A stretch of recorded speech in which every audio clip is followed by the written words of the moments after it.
My guest today is William Binney, a whistleblower, former National Security Agency official.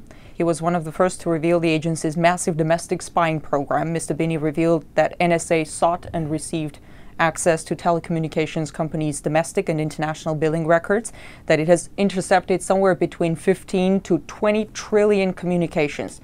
Mr. Binney also claims that in order to cover its warrantless surveillance, the agency concealed it under the patriotic-sounding name Terrorist Surveillance Program. Mr. Binney, thank you so much for coming.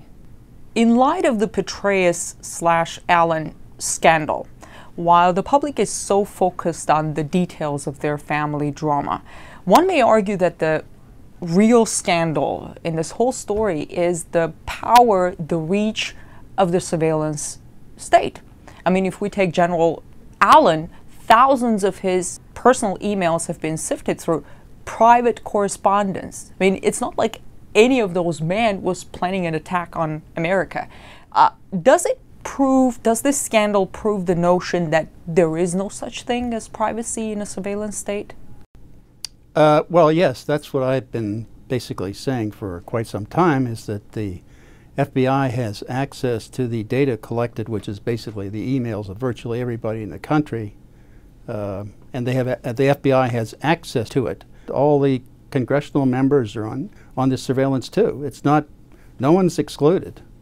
They're all included. So yes, this can happen to anyone if they become a target for whatever reason.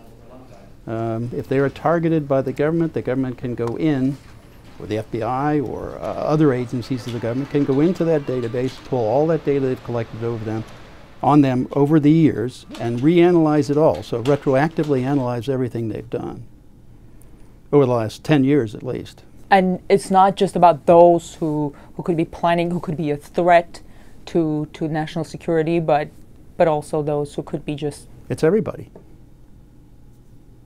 The NARIS device simply takes in the entire line. So it takes all the data. In fact, they advertise. The way they advertise, they can process the lines at session rates, which means 10 gigabit lines.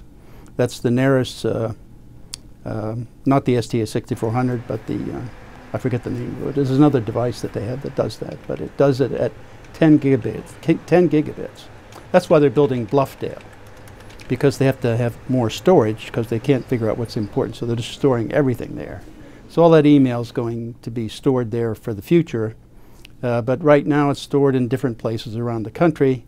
But it is being collected and FBI has access to it. You mean it's being collected in bulk without even requesting the providers? And then what about Google, releasing this biannual transparency report and saying that the government's demands for personal data is at an all-time high, and for all of those requests in the US, Google says they complied with the government's demands 90% of the time. But they're still saying that they're making the requests. It's not like it's all being funneled into that storage. What do you say to that? Well, I would assume that that's just simply another source of the same data they're already collecting. Mark Klein, in his declarations in the court about the AT&T facility in San Francisco, documented the NSA room inside that AT&T facility where they had NARIS devices to collect data off the fiber optic lines inside the United States. So that's kind of a powerful device that would collect everything that was being sent. It could collect on the order of over 100 billion 1,000 character emails a day, one device. So that gives you an idea of the magnitude of the kind of collection that's going on. Well, you're saying they sift through, those are billions of emails. Yep. I wonder, how do they prioritize? I mean, is it like foreign nationals first? How do they prioritize? How do they filter it? I don't think well, first of all, I don't think there's any filtering. They're just going to store it all, okay? So then it's just a matter of selecting it when you want it. So if they wanted to target you, they would take your attributes and go into that database and pull out all your data. That's what I was going to ask. Are they reading my Gmail? I don't know. I should say there is no Afghanistan general in my mailbox. I know. Sure. Do you think now that I said that, they will stop looking into my mailbox? I don't think that will make any difference, no. If they had you on the target list, you're on the list. So. Were you on the target list? I'm sure. I believe I've been on it for quite a few years, yeah. So I keep telling them everything I think of them in my email, so that when they read it, they'll understand what I think of them.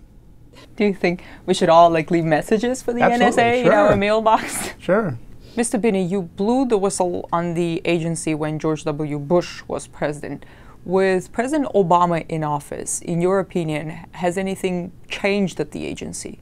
In the surveillance program, in what direction is this administration taking program? The change is that it's getting worse. They're doing more. That's why he is supporting the building of the Buffdale facility, which is over $2 billion they're spending on storage alone of data. So that means that they're collecting a lot more now, and they need more storage for it. So that facility, by my calculations that I submitted in a sworn affidavit to the court for the Electronic Frontiers Foundation lawsuit against NSA, would hold on the order of 5,000 exabytes or 5 zettabytes of data. Just at current storage capacity that's being advertised on the web that you can buy currently. And that's not talking about what they have in the near future. Okay, so what are they going to do with all of that? I mean, okay, they're storing it. Why should anybody be concerned? Well, if you ever get on their enemies list like Petraeus did, or for whatever reason, then you can be drawn into that surveillance. Do you think they were the General Petraeus, who was idolized by the same administration, or General Allen? Well, there's certainly some questions that have to be asked, like why were they targeted to begin with? What law were they breaking, or what probable cause did they have to begin even to surveil them? In the case of General Petraeus, one would argue that okay, there could have been security breaches, something like that. But with General Allen, I don't quite understand, because what they were looking into were his private emails to this woman, and well, that's the whole point. Yeah, the whole point is what probable cause from the beginning. And why did they? I'm not sure what the internal politics is. Yeah, well, that's part of the problem. This government doesn't want things in the public. It's not a government, a transparent government. So whatever they're doing, whatever reason they had to motive, and whatever the motivation was, I'm not privy to it, so I don't really know. But I certainly think that there was something going on in the background that made them target those fellows. I mean, otherwise, why would they be doing it? There is no crime there. It seems that the public is divided between those who think that the government surveillance program violates their civil liberties and those who say, I have nothing to hide, so why should I care? What do you say to those who think that shouldn't concern them? The problem is, if they think they're not doing anything that's wrong, they don't get to define that. The central government does. The central government defines what is right and wrong and whether or not they target you. So it's not up to the individual, even if they think they're doing something wrong. If their position on something is against what the administration has, then they could easily become a target. Tell me about the most outrageous thing that you came across during your work at the NSA. The violations of the Constitution and any number of laws that existed at the time. That was the part that I could not be associated with. That's why I left there. They were building social networks on who was communicating and with whom inside this country, so that your entire social network of everybody, of every U.S. citizen, was being compiled over time. So they were taking, from one company alone, roughly 320 million records a day. That's how, over time, that's probably accumulated up to close to 20 trillion over the years.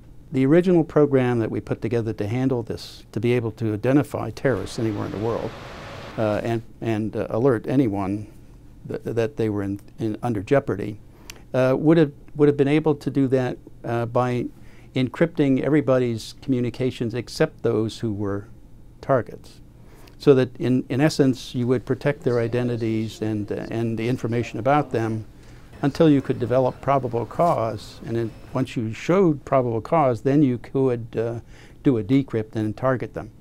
And we could do that and isolate those people all along. That wasn't a problem at all. There was no difficulty in that.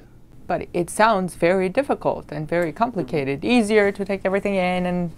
No, it's easier to use the graphing techniques, if you will, of the relationships for the world to filter out data so you don't have to handle all that data.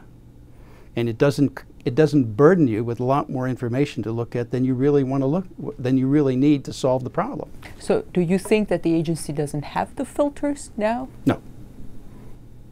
You have received the Callaway Award for Yes. civic courage. I congratulate you with that. Thank you. On the website, in the press release, it says it is awarded to those who stand up for constitutional rights and American values at great risk to their personal and professional lives. Under the Code of Spy Ethics, I don't know if there is such a thing. I assume, well, not. Your former colleagues, they probably look upon you as a traitor.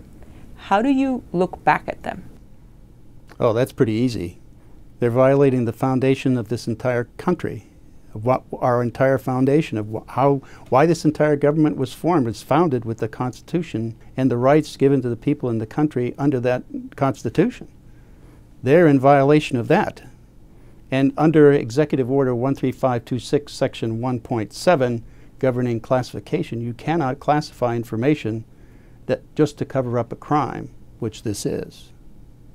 And that was signed by President Obama. Also, President Bush signed an earlier executive order, a very similar one. If any of this comes into the Supreme Court and they rule it unconstitutional, then the entire house of cards of the government falls.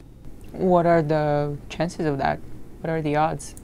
Well, the government's doing the best they can to try to keep it out of court. And of course, we're trying to do the best we can to get into court. So we just thought it deserves a ruling from the Supreme Court, ultimately. The court is supposed to protect the Constitution. All these people in government take an oath to defend the Constitution, and they're not living up to their oath of office. Thank you. Thank you for the interview, sir.